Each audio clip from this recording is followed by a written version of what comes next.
Hello. Today we're going to talk about the terrorist attack that happened yesterday in Manchester, UK. The attack took place at midnight after the Ariana Grande concert when people were walking out. And the cause of this attack was a nail bomb.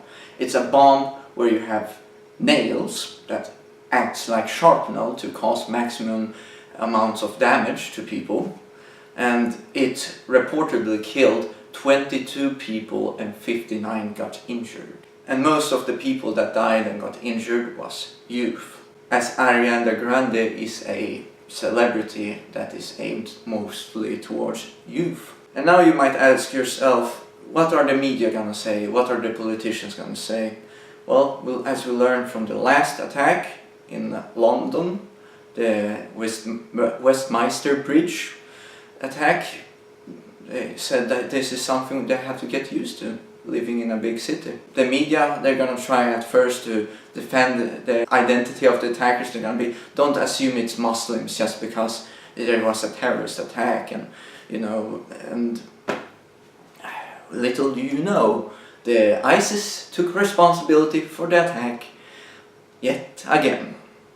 And this is so usual now. I just shake my head, shrug my shoulders, and just feel like this is just too much. This is on a regular basis now that we have to report terrorist acts. They are basically every day throughout Europe. But this is something the politicians refuse to really take into big action. Like, we are really gonna stop having open borders and refuse this. They're just gonna forget all of this that happened.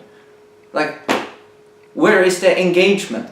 The people are tired of this. People really are. I think really the people of London, England, is tired of these types of attacks. But the media would say otherwise. They would say, no, people want open borders. This is only a small minority. But it isn't a small minority. 15 to 20%, some says, intelligence, like CIA, SAPO in Sweden, you name it, MI6. They say it's 15 to 20%, 20 to 30% in some cases, in every Muslim country has sympathy towards ISIS. And if you can imagine that they have populations of many millions, that means if it's throughout the entire world, 20 to 30%, let's have that for an example here, then you're gonna have more than the entire population of America being sympathizing with ISIS. And what does this entail to us?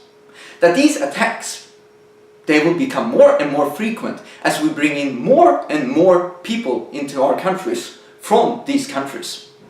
Especially from these countries. And it's so sad to see these people crying out that please help us inform who got victimized by this attack. I can't contact my twin brother ever since the attack, and another, like, these are sons and daughters that goes out to have a fun time. You could used to go to this concert, no problem. But now they're gonna search through your bags to the bottom and have metal detectors.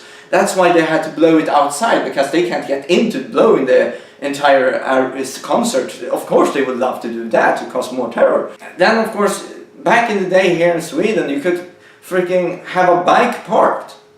Bike parked without a lock. But now you can have it chained and everything, and still your bike is gonna be gone after you parked it outside. Our times have changed here in Europe, because this multiculturalism is destroying us. And I'm doing this emergency video before I release my multiculturalism video I've been working on. Because this is something people really have to consider, rather than just dismissing, as most people will do. People are just gonna forget this attack. They're gonna go into Twitter and say, oh, this is horrible, then they're gonna live on with their lives. They're not gonna care. But eventually, this will be an everyday thing, because we're taking more and more of these people, and eventually they will be in the majority. Think about it. They have a lot more children than us. We're taking them in by the thousands every year, millions throughout the entire Europe. America as well is taking in a lot of people. And this is insanity. It's not saying what we're doing. It's unhealthy, both for the natural balance and for our civilization. And if there's over America's population, over 300 millions of these ISIS sympathizers. Why aren't we seeing more of these attacks and mass attacks? It's because they're sympathizers. Not everyone are warriors that goes out down to Syria region to fight in the holy war.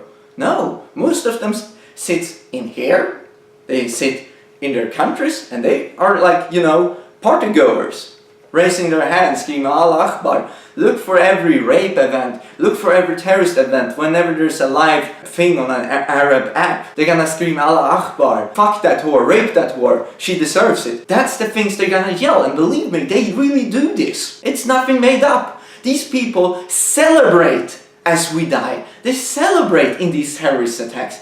They love it. They don't worship death. They believe that we are impeding with their people. And we are. Because the globalist wants constantly us to declare war in the Middle East. Think about it. Ever since the Bush administration, we have been there. In Iraq.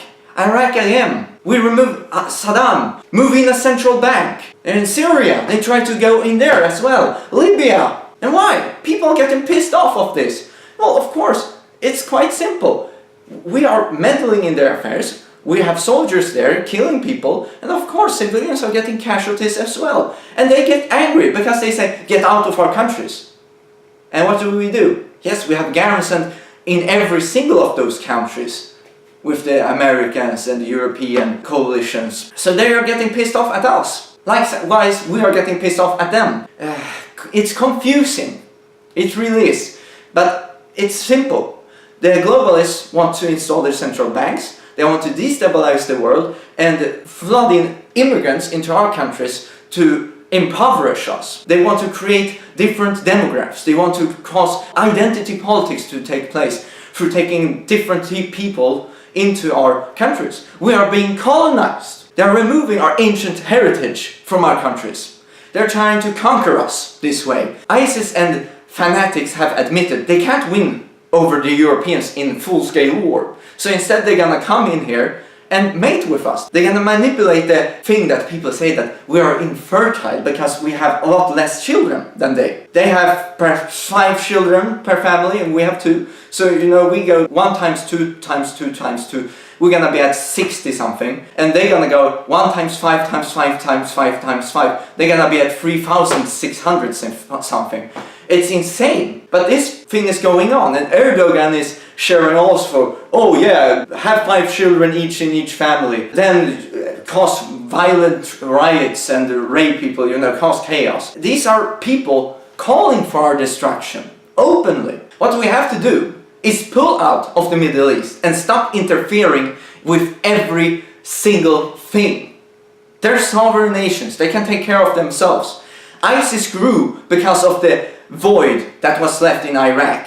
Yes, the ISIS army consists a lot of mercenaries and from the rebel groups that America helped train and arm. It's really them, the Iraqi army, that got pissed off because they got fired because they were Sunni Muslims, and Sunni Muslims were considered to be dangerous for the new party that took place after Saddam Hussein's fall. But you might ask, yeah, that's where ISIS came from, but where did Al-Qaeda come from? The Mujahideen, which America founded against communism. And they decided, let's continue this and fight against the infidels. Let's call ourselves Al-Qaeda. That's how it has been. From one failed coup to another. And now we're gonna suffer for it. And these attacks are just gonna be a small preview of what's coming into the future. The attacks are going to grow more and more reckless and powerful. You're going to see 50 dead every single day soon. We already see these rapes. We already see crimes committed by these. And the media tries to shuffle that aside because they're part of the globalist agenda. It's a propaganda system. And they're trying to brainwash you into thinking we should take in more because we're not being tolerant enough.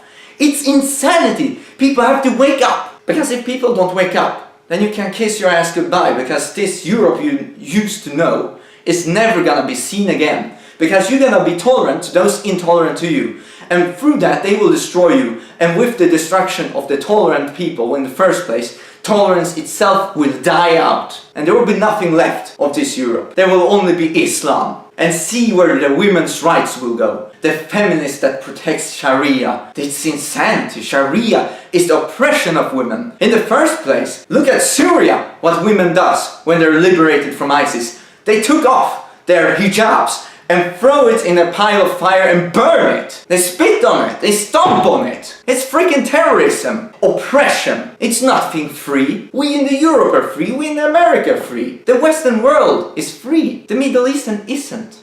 So the question remains, are we just gonna give everything up to these lunatics, to the globalists, and just let our nations die? Our heritage, our very cultures just perish? Or are we gonna stand and rebel against this globalistic system and tell these immigrants that they're not welcome here?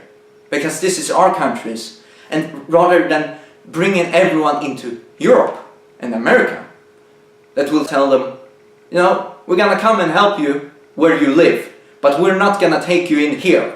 Caprice? Or are we just gonna surrender? That's a question. So far it looks like we're surrendering everything, but there's people like me that tries over and over to help explain people that not every ideology here in the world is good. Not every culture here is good. Open defecation is not a good thing. Honor killings are not a good thing. Raping women because they don't dress themselves properly is not a good thing.